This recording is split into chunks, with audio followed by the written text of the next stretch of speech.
I got into this because of the diseases that affect my family. So obesity and associated complications are something that killed my dad, took my mom's ability to walk and talk. I don't want myself to develop those diseases or my kids. And it turns out there's a lot of people around the world that also stand to benefit from a solution. Matt Phillips here, co-founder of Sbur Decision Lab. We feature entrepreneurs sharing their stories and decision making so you and other entrepreneurs can make smarter decisions and achieve success. Please enjoy this next episode. What's your name? Ben Pope, Ben, and what's your company name? Mellicell. And how do you describe your venture in one sentence? Yeah, so we're developing an oral pill for 3 different indications: Fragile X, Alzheimer's, and obesity. So in that, because you named 3 problems, why did you decide to solve this problem? I got into this because of the diseases that affect my family.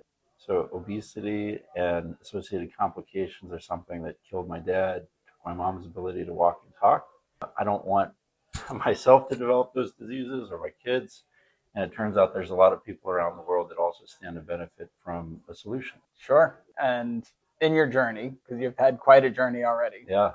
What is the hardest decision that you've made that you can think of? They happen all the time, but the hardest decision really came down to team. And so you get to a point where you realize that certain things aren't working, you need to make a change. It's sort of a very difficult decision. There's a lot of impacts. It's hard on the business, it's hard on the rest of the team.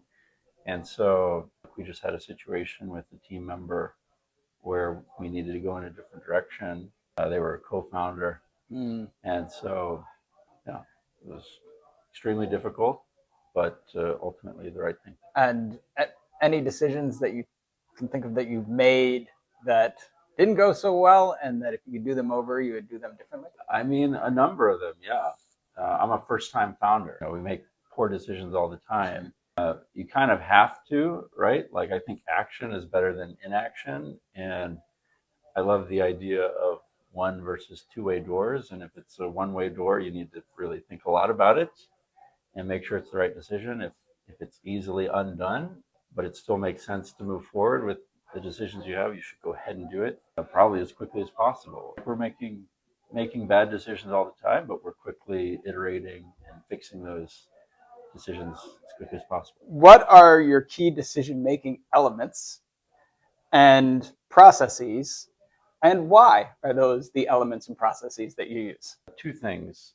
First of all, I've realized that if something doesn't make sense, it doesn't make sense. That sounds obvious. I think there's tons of times as a sort of younger first-time founder, you sort of feel like, hey, if this more experienced person is saying something, it must be true, right? But I've just learned that if it doesn't make sense, it doesn't make sense, and to sort of trust my own judgment and gut about things. So that's sort of one piece. And the other is, nothing replaces experience. And so getting advice from as many experienced people as possible is really important. In the company, we've done this by bringing in lots of different advisors. At the end of the day, it still has to make sense and sort of make our own decisions. But those 2 things I think are critical. Something you're wrestling with right now. We're looking at moving into new lab space right now. So that's something that we're wrestling with right now.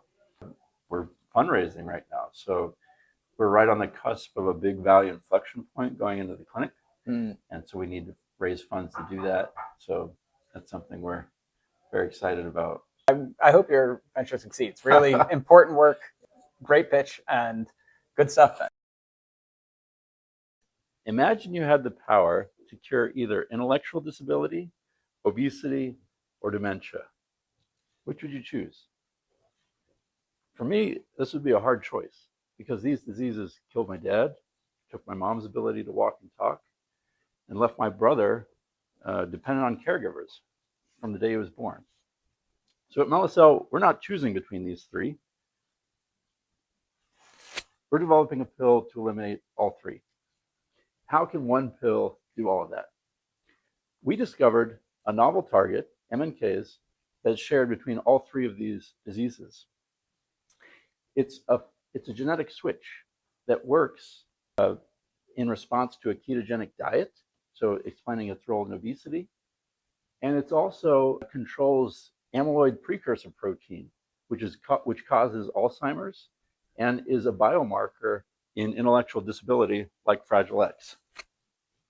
And so we've designed a novel therapeutic, an oral once daily pill, MCL 5006, that hits this target. And we've already shown that it works safely in animals. It reverses obesity without bone and muscle loss that you get with GLP-1s.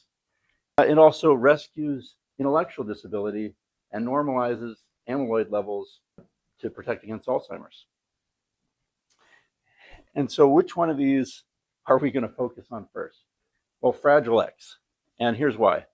It's basically all three diseases in one. So it's the most common cause of inherited intellectual disability. There's also metabolic defects, so many of the patients develop obesity. And as I mentioned, amyloid precursor is a biomarker. And so we can validate all three of these with a single clinical trial. The second reason is the target's already been validated by 3 independent groups in mouse models of Fragile X. So there's 0 preclinical target risk. And the third reason is there's no approved therapies for Fragile X. So we can give children their freedom from caregivers, the ability to say, I love you, and a safe future when their parents pass away. The impact is huge and obvious. So who's already bought in? Well, we've raised $6 million from investors, pharma companies, and advocacy groups. We've been awarded multiple federal awards, and we were named Boston Startup of the Year last year. From all of these relationships, we know that when we get to the clinic with clinical proof of concept, pharma will acquire this program. Here's an example from Servier, who we're also talking with. They acquired a program at phase 1 just a few months ago. This is the only viable clinical program right now. And both Servier and the Fragile X Research Foundation expect that we'll have an even better offer since we're targeting the root cause instead of just managing symptoms like this one. So who's our team?